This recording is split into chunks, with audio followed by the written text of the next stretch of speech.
Hello everyone, आप सभी को हमारे YouTube channel Rudra nursing express में हार्दिक स्वागत और अभिनंदन है।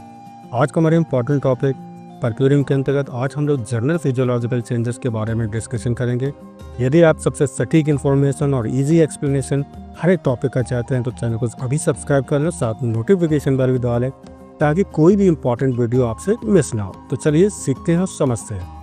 तो चलिए सबसे पहले हम बेटा बात करेंगे वाइटल साइंस। तो वाइटल साइंस में क्या क्या चेंजमेंट आपको देखने को मिलेंगे। तो सबसे पहले हम बात करेंगे पल्स। ठीक है, पल्स रेट की बात करते हैं।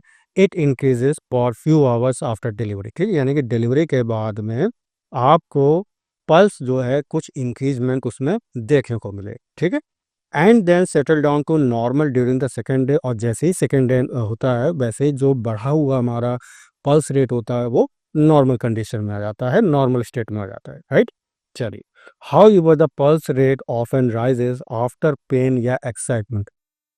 याद रखिएगा, इंपॉर्टेंट पॉइंट है, अगर किसी पेशेंट को पेन है या एक्साइटमेंट है उसके अंतर्गत तो याद रखिएगा उसमें पल्स रेट जो है बेटा इंक्रीमेंट आपको देखने को मिलेगा, बढ़ा हुआ देखने को मिलेगा।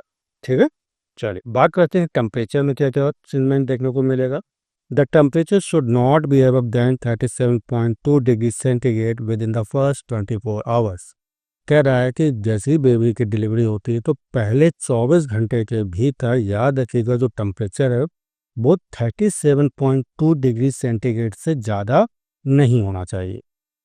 क्लियर है।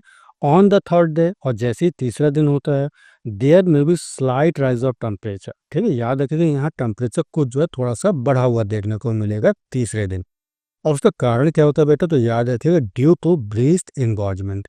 अब ब्रेस्ट इंगॉर्जमेंट क्या होता है, जब कोई वीमेन फील करे अपने बेस को, उसमें टाइटनेस महसूस हो, स्वेलन हो, उसमें पेनफुल हो, थोड़ा सा दर्द हो उसमें। ठीक है, तो ऐसी कंडीशन बेटा क्या कहलाती है, ब्रेस्ट इंगॉर्जमेंट कहलाती है। और ब्रेस्ट इंगॉर्जमेंट के कारण जो है टेम्परेचर कुछ बढ़ा हुआ होता है। राइट, या जेनेटो यूरिनरी ट्रैक्ट इन्फेक्शन। ठीक है, किसी प्रकार का जेनिटो यूरिनरी ट्रैक्ट इन्फेक्शन हो तो ऐसी कंडीशन में भी आपको टेम्परेचर इंक्रीज देखने को मिलेगा। चलिए अब हम बात करेंगे वेट लॉस, यानी कि अब वेट लॉस में क्या क्या परिवर्तन देखने को मिलेगा। तो सबसे पहला पॉइंट है 5 to 6 kg during expulsion of foetus, placenta, amniotic fluid and bleeding. जो कि बेबी की डिलीवरी होती है तो ऐसे कंडीशन बेटा फीटस, प्लासेंटा, एमनियोटिक फ्लूइड और ब्लीडिंग के कारण कितना वेट लॉस हो जाता है, तो याद रखिएगा 5 to 6 kg जो है यहाँ पे वेट लॉस हो जाएगा। ठीक है, 2 kg during puerperium due to diuresis. अब बेबी की डिलीवरी हो गई है तो डिलीवरी के बाद में 2 kg जो है वेट लॉस हो जाता है, किसके कारण, तो याद रखिएगा डायूरेसिस के कारण। डायूरेसिस का मतलब क्या है, मूत्र का अधिक मात्रा में बनना और उसका बाहर निकलना। ठीक है, तो ऐसे में वेट लॉस कितना आपको देखने को मिलेगा, 2 kg वेट लॉस देखने को मिलेगा। क्लियर बच्चा। चल बात करते हैं ब्लड वॉल्यूम, क्या क्या चेंज देखने को मिलता है। तो slightly decrease due to blood loss and dehydration. याद रखिएगा ब्लड लॉस और डिहाइड्रेशन के कारण यहाँ ब्लड वॉल्यूम जो है स्लाइटली आपको डिक्रीजमेंट देखने को मिलेगा। ठीक है, घटा हुआ देखने को मिलेगा। Blood volume returns to pre pregnant level by the second week.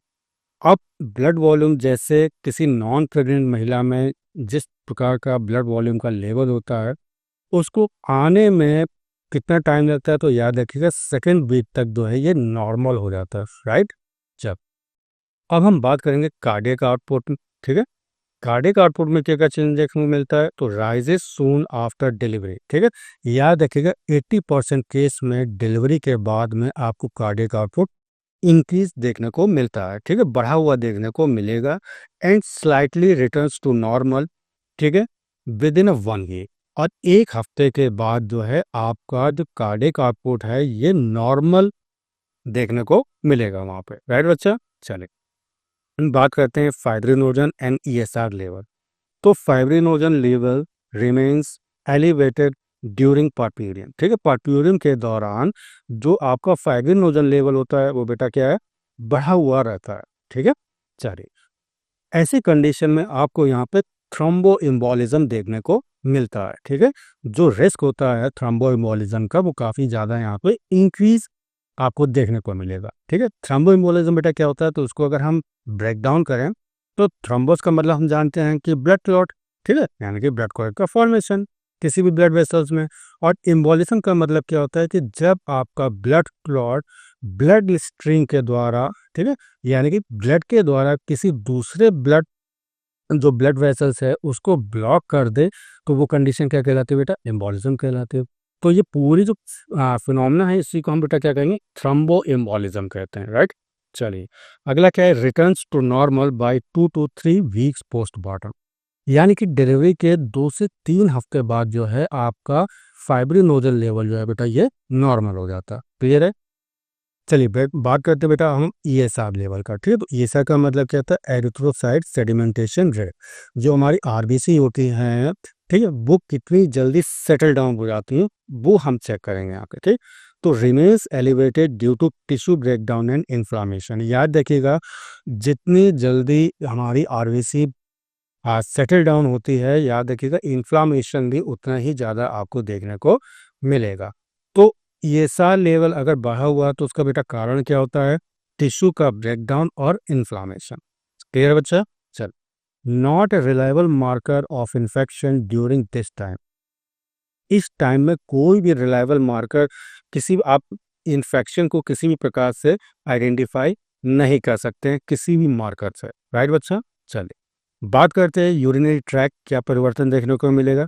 तो retention of urine is common. यहाँ पे जो है आपको आप यूरिन जो रिटेंशन है, रिटेंशन ऑफ यूरिन है, वो यहाँ पे कॉमन रहता है, ठीक है। रिटेंशन से मतलब क्या है? यानी कि मूत्र को अंदर कितने देर तक आप उसको स्टोर कर सकते हो, तो बेटा वो क्या कहलाता है? रिटेंशन ऑफ यूरिन कहलाता है। क्लियर बच्चा? चल, अगला पॉइंट है patient should be encourage to pass urine following delivery, यानी कि डिलीवरी के बाद में पेशेंट को प्रोत्साहित करना चाहिए कि वो मूत्र त्याग करे, ठीक है, यानी कि यूरिन पास आउट करे, राइट कुछ सर। अब बात करेंगे फ्लूइड लॉस की, ठीक है। तो during first week net fluid loss at least 2 litre. याद रखिएगा, प्रथम अगर हम पहले हफ्ते के बात करते हैं, फर्स्ट वीक की बात करते हैं, तो नेट कितना आपका फ्लूइड लॉस हो जाता है? तो 2 लीटर लॉस हो जाएगा। और वहीं अगर हम 5वें हफ्ते की बात करते हैं तो लगभग आपका 1.5 लीटर यानी कि 1.5 लीटर जो फ्लूइड है वो लॉस हो जाता है। अब फ्लूइड लॉस का क्या कारण है? तो डायूरेसिस। डायूरेसिस का मतलब क्या है? कितना यूरिन आउटपुट हो रहा है, यानी कि इंक्रीमेंट, अगर किसी भी यूरिन आउटपुट में इंक्रीमेंट देखने को मिल रहा है, ठीक है, तो उसका मतलब क्या है? फ्लूइड लॉस हो रहा है, सीधी बात है ना। तो इसी को क्या कहते हैं बेटा? डायूरेसिस कहते हैं। डायाफोरेसिस क्या होता है? स्वेटनिंग, यानी कि स्वेटनिंग अगर ज़्यादा बढ़ रही है तो ऐसी कंडीशन में भी फ्लूइड लॉस होगा, ठीक है। लोचिया। लोचिया का मतलब क्या है? Vaginal discharge. अगर वेजाइनल डिस्चार्ज हो रहा है तो ऐसे में भी फ्लूइड लॉस होगा, ठीक। चलिए अगला पॉइंट है ब्लड लॉस। ब्लड लॉस के कारण भी जो है आपका फ्लूइड लॉस हो जाता है। तो याद रखिएगा, अगर वेजाइनल डिलीवरी हो रही है तो ऐसी कंडीशन में कितना ब्लड लॉस हो जाएगा? इंपॉर्टेंट पॉइंट है, मोस्ट इंपॉर्टेंट पॉइंट है, याद रखिएगा 300 to 500 ml जो है ब्लड लॉस हो जाता है। कब? जब वेजाइनल डिलीवरी हो जाती है। अगर सिजेरियन सेक्शन हो रहा होता है तो ज़्यादा ब्लड लॉस होगा। कितना होगा? तो याद रखिएगा 500 to 1000 ml आपका ब्लड लॉस हो जाता है, ठीक। चलिए अगला पॉइंट है, इंपॉर्टेंट है, loss of salt and water is more in pre eclampsia and eclampsia women. यानी कि कोई भी ऐसी महिला जिसको प्री इक्लेम्सिया और इक्लेम्सिया है तो ऐसी कंडीशन में वहाँ पे साल्ट और वाटर का जो लॉस है बहुत ज़्यादा देखने को मिलेगा, ठीक है। चल, अब हम बात करेंगे मेंस्ट्रुएशन एंड ओव्यूलेशन थी, ठीक है। तो सबसे पहले हम बात करेंगे नॉन लैक्टेटिंग वुमेन, यानी कि ऐसी महिलाएं जो अपने बच्चों को दूध नहीं पिला रही हैं, ठीक। तो उसमें हम मेंस्ट्रुएशन की अगर बात करते हैं, a women does not breast feed her baby, menstruation returns within 12 week after delivery in 80% of cases. यानी कि ऐसी महिलाएं जो अपने बेबी को स्तनपान नहीं करा रही हैं तो उसमें मेंस्ट्रुएशन बेटा कितने समय में आ जाता है? तो 12 हफ्ते बाद, यानी कि डिलीवरी के 12 हफ्ते बाद जो है मेंस्ट्रुएशन स्टार्ट होगा। लगभग 80% केसेस ऐसे देखे गए हैं, ठीक है। चल, अगला पॉइंट है menstruation period typically resume by 6 to 10 weeks post mortem. यानी कि आफ्टर डिलीवरी जो है बेटा ये 6 to 10 वीक्स के बाद जो है स्टार्ट हो जाता है मेंस्ट्रुएशन पीरियड, ठीक है। चलिए बात करते हैं ओव्यूलेशन, यानी कि अंडों का उत्सर्जन, ठीक है। तो may occur within 6 to 8 weeks postmortem. अगर हम बात करते हैं बेबी के डिलीवरी के बाद में तो ओव्यूलेशन बेटा कब स्टार्ट हो जाता है? तो 6 से 8 हफ्ते में जो है आपको ओव्यूलेशन देखने को मिलेगा। राइट बच्चा। वहीं अगर हम बात करते हैं लैक्टेटिंग वुमेन यानी कि ऐसी महिलाएं जो अपने बच्चों को दूध पिलाती हैं, ठीक है, तो मेंस्ट्रुएशन की अगर हम बात करते हैं तो menstruation period typically resumes after 3 to 6 month और even later depending on breast feeding frequency, यानी कि बच्चे को कितनी बार दूध पिलाया जाए, ठीक है, तो उस कंडीशन पे मेंस्ट्रुएशन निर्भर करता है। यानी कि जितनी ज़्यादा आप ब्रेस्ट फीडिंग उसको बच्चे को पिला रहे हैं तो आपका मेंस्ट्रुएशन जो पीरियड होता है वो जल्दी स्टार्ट हो जाएगा, ठीक है। वैसे अगर हम नॉर्मली बात करते हैं तो ये बेटा याद रखिएगा 3 to 6 मंथ बाद जो है आपका मेंस्ट्रुएशन स्टार्ट होगा। राइट बच्चा। चलिए अगला क्या है ओव्यूलेशन। तो अबाउट 10 वीक्स आफ्टर डिलीवरी, यानी कि बच्चे के जन्म के बाद 10 हफ्तों का समय लग जाता है ओव्यूलेशन होने में, ठीक है। चलिए अगला पॉइंट है इंपॉर्टेंट है, a woman who is exclusively breast feeding the contraceptive method is about 98% up to 6 month of postpartum. बहुत इंपॉर्टेंट पॉइंट है, ठीक है।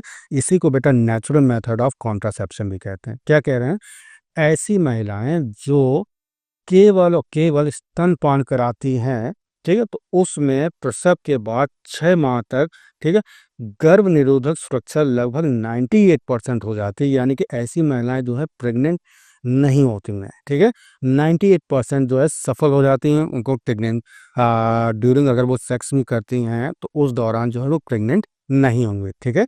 तो ऐसा जो है 98% केस देखा गया है, इसीलिए इसको जो है लोग नेचुरल मेथड ऑफ कॉन्ट्रासेप्शन कहते हैं। चलिए बेटा अब हम बात करेंगे मैकेनिज्म ऑफ एमेनेरिया। एमेनेरिया का मतलब क्या होता है, menstruation absent and N evolution, यानी कि जब ओव्यूलेशन ना हो, यानी कि अंडों का अपसर्जन नहीं हो रहा है लैक्टेटिंग वुमन में, ठीक है। तो क्या कारण है तो वो हम यहाँ पे देखेंगे, ठीक। चलो अगर कोई हमारी महिला ब्रेस्ट फीडिंग करा रही होती है, ठीक है, क्या करा रही है बेटा, ब्रेस्ट फीडिंग करा रही होती है, तो उस कंडीशन में एंटीरियर पिट्यूटरी ग्लैंड जो है क्या सीक्रेट करता है, प्रोलैक्टिन हार्मोन सीक्रेट करेगा, ठीक। अब याद रखिएगा अगर प्रोलैक्टिन हार्मोन 15 नैनोग्राम पर ml से ज़्यादा है, यानी कि 1 ml ब्लड में प्रोलैक्टिन अगर हम जांच कर रहे हैं 15 नैनोग्राम से ज़्यादा है, तो क्या करेगा, सप्रेस या इनहिबिट द जीएनआरएच, ठीक है, यानी कि गोनेडोट्रोपिक रिलीजिंग हार्मोन को ये सप्रेस कर देगा या इनहिबिट कर देगा। और जीएनआरएच बेटा कहाँ से सीक्रेट होता है, तो याद रखिएगा हाइपोथैलेमस से सीक्रेट होता है। राइट बच्चा। चलिए अब देखिए यहाँ पे जब जीएनआरएच हमारा सप्रेस हो जाएगा, इनहिबिट हो जाएगा, तो ऐसी कंडीशन में क्या होगा, now pituitary gland less secret LH and FSH, ठीक है। यहाँ पे जीएनआरएच हमारा सप्रेस हो गया है, इनहिबिट हो गया है, तो ऐसी कंडीशन में पिट्यूटरी ग्लैंड जो है बहुत ही कम मात्रा में आपका ल्यूटिनाइजिंग और फॉलिकुलर स्टिमुलेटिंग हार्मोन बनाएगा। क्लियर बच्चा। चलिए अब कम मात्रा में हमारा जो है एलएच और एफएसएच बन रहा है, तो ये क्या कहेगा, ovarian follicles does not mature properly, जिसके कारण क्या होगा, जो ओवेरियन फॉलिकल्स हैं वो प्रॉपर तरीके से मैच्योर नहीं हो पाएंगे। जब नहीं हो पाएंगे तो आपको जो है बेटा यहाँ पे एन ओव्यूलेशन देखने को मिलेगा, यानी कि अंडे का उत्सर्जन नहीं होगा, ठीक है। जब अंडे का उत्सर्जन नहीं होता है तो ऐसी कंडीशन में ईस्ट्रोजन और प्रोजेस्टेरोन का जो लेवल है बेटा वो क्या हो जाएगा, डिक्रीज हो जाएगा। जब डिक्रीज हो जाएगा तो यहाँ पे आपको कोई भी मेंस्ट्रुएशन देखने को नहीं मिलेगा, यानी कि एमेनोरिया कंडीशन होगी। राइट बच्चा। चलिए आशा करता हूँ टॉपिक आपको अच्छी तरह समझ में आ गया होगा। टॉपिक कैसा लगा कमेंट करके जरूर बताएं। तो नेक्स्ट वीडियो में लेंगे, तब तक ये अपना ख्याल रखें।